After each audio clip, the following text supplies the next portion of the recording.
Hannity, and tonight, Donald Trump reshapes the race for the White House with a blistering speech exposing rival Hillary Clinton's numerous ongoing scandals. Now, here are some of the highlights from Donald Trump's major address. Hillary Clinton may be the most corrupt person ever to seek the presidency of the United States. She ran the State Department like her own personal hedge fund, doing favors for oppressive regimes and many others, and really many others, in exchange for cash, pure and simple, folks. Hillary Clinton, and as you know, most people know, she's a world-class liar. She believes she's entitled to the office. Her campaign slogan is, "I'm with her." You know what my response is to that? I'm with you, the American people.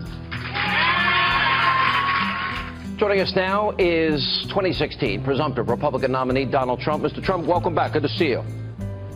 Thank you very much, John. Hard-hitting speech, personal hedge fund, maybe the most corrupt person ever to seek the office of the presidency, world-class liar. You went case and point by point. The reaction has been very positive among those that say finally a Republican candidate is willing to say this about the Clintons. What's the feedback you've gotten? Well, we've had great reviews. It's been amazing, actually. I've done a lot of speeches, and I've gotten some very good reviews, but this one got really great reviews. People liked it. I think they liked the tone. They liked a lot of things about it, and they liked what I said, and they know it's true. Although CNN, as you know, you probably saw, they got caught trying to say that a couple of the points weren't correct, but it turned out that they were very correct. In fact, more correct than I even knew. So that was pretty embarrassing for CNN right now. They have egg in their face, but you people covered it very accurately. Yeah, you know, you did also, we've talked a lot about immigration and the refugee crisis. You were even correct in saying Hillary Clinton wants a 550% increase in the number of refugees coming into the country.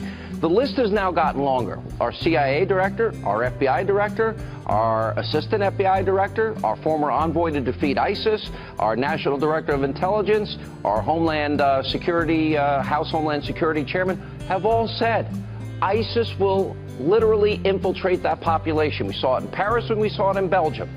Why is Hillary willing to gamble with the lives of the American people? And do you think this will be at the forefront of voters' minds in November? Well, number one, it's a question you have to ask her why somebody would do this. It's the Trojan horse, and frankly, these people are coming in, and some of them are bad. We have no idea where they come from, who they are. They're not properly vetted. You know, a lot of the people that are on your show and a lot of other shows and in a lot of newspapers, I'm reading all over the place, that you really can't vet them. I mean, they don't know anything about them. They have no paperwork in some cases, and they're pouring into the country. We have no idea. So you see what happened last weekend, how disastrous that was, and you see in Orlando, and you see what's going on, and that was one person. We have thousands of people coming in, and boy, I'll tell you what, we're being set up for something that's not going to be good. It's not going to end well, that I can tell you. Well, I don't think it's going to end well, and the people that are allowing this to happen, in the end, if somebody's killed, I would argue would have blood on their hands because they're not listening to our intelligence officials. You clearly are. I want to ask you about this. All this money, you mentioned $153 million given speeches to lobbyists, CEOs, foreign governments. By the way, over 1,000 foreign donations to the Clinton Foundation and elsewhere. Here's my question. When she gives a speech to a Wall Street firm or a big bank or a financial institution, insurance company, or a foreign government, do you think she's compromised at that point? She's compromised, and in fact, she's totally compromised, and I can imagine what the speeches say, but for some reason, you know, Bernie Sanders has been trying to get these speeches now for 6 months. He can't get them, and she, for some reason, won't let them out. I don't know what's in these speeches that can be so bad, but she won't let them out. We'll probably shame her into letting her out, just like, you know, when I was hitting her on radical Islamic terror and talking about the term radical Islam, she said, all of a sudden, I guess you saw it 2 or 3 weeks ago, I will mention it, I will mention it. I don't think she's mentioned it yet, but she will. We shamed her into that. I think we'll probably shame her into giving whatever she said, but for whatever reason, she doesn't want to give those speeches. And I don't know, there's something going on there, because Bernie Sanders could not, over a long period of time, get her to give the speeches, and he wanted them very badly. But She made a fortune with this stuff, and what's the purpose of it? What are people getting for it? And you look at it, and there's something very strange. The whole thing is very strange. Frankly, she's very strange. Okay, and I don't disagree with you, but let me ask you this question. One of the things that came out this week by the Media Research Center is they actually compared the media coverage of both you and Hillary Clinton. There's tremendous bias that they've been able to document. One of the things you brought up in your speech, you said her decisions have spread death, destruction, and terrorism everywhere she touched. And then you pointed out, since 2009, since she was sworn in, it's a very different world. And you talked about Libya, you talked about Iran, right. You talked about Iraq, you talked about pretty much every corner of the world, the Russian reset, China. Can you point to a single instance where you would say she is successful? Is there anything that you could point to? None. Well, they say Osama bin Laden, but if you were sitting there, or if a 10-year-old was sitting in the chair, frankly, and they said, we have a chance to get him, you know, the military did a good job, and they went in there and they got him. And you know, I mean, that's about the only thing they can talk about. And frankly, anybody would have made the same decision. Who wouldn't have made the decision? They walk in, they say they have them. Now, the question is, do you bomb them out or do you go in and get them? I guess the third is leave them alone. So nobody's going to say that. So it's a question of one or the two. So I think it's, you know, look, I guess give them credit for that, but I can't give them much, because I think anybody sitting in that position would have said it, and maybe you would have had him a long time ago. You know, he was in Pakistan. We give tremendous amounts of money to Pakistan. Why is he in Pakistan? They certainly knew about it. Why aren't they telling us about the fact that he's been there probably for many years? Why don't they tell us? So, you know, you could say, why didn't we get him a long time ago? But that would be the only thing. I think she's done nothing well, and certainly the president has done very little well. I mean, you look at the Iran deal, you look at where we are. Look at the world today. And the Middle East is just a mess, what's happened over there. And well, let me focus on that. He may not have started it, but boy, did he do a poor job of trying to get out of Iraq, you know, by not leaving some behind. I didn't want to go into Iraq in the first place, but by not leaving some behind just to keep it a little bit stable. It's a mess anyway. But the way he got out of there, Sean, was disgraceful. Well, I mean, we did have Mosul and Ramadi and Fallujah and Tikrit under control, and George W. Bush warned, don't leave too early, you're going to lose it. It created a vacuum for ISIS to take control with the financial resources of oil. The last number of nights on the program, I've been really focused in on the money she has been taking. Now, she claims she's the great champion of women's rights.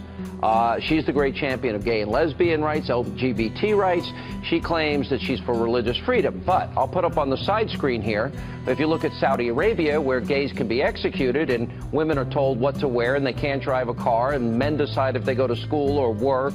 Well, up to $25 million to the Clinton Foundation, $10 million to the Clinton Library. And then you've got Kuwait and the UAE, and you've got Brunei, and you got Qatar, and you got Oman. What is your reaction? She seems to have, with her policies with oil, she certainly is not making America energy independent. She doesn't want coal, she doesn't want fracking, she doesn't want drilling. And secondly, she's never criticized these countries that have given her all of this money that oppress women, gays, lesbians, Christians, and Jews. You can't build a temple or a Christian church there. What is your reaction to that?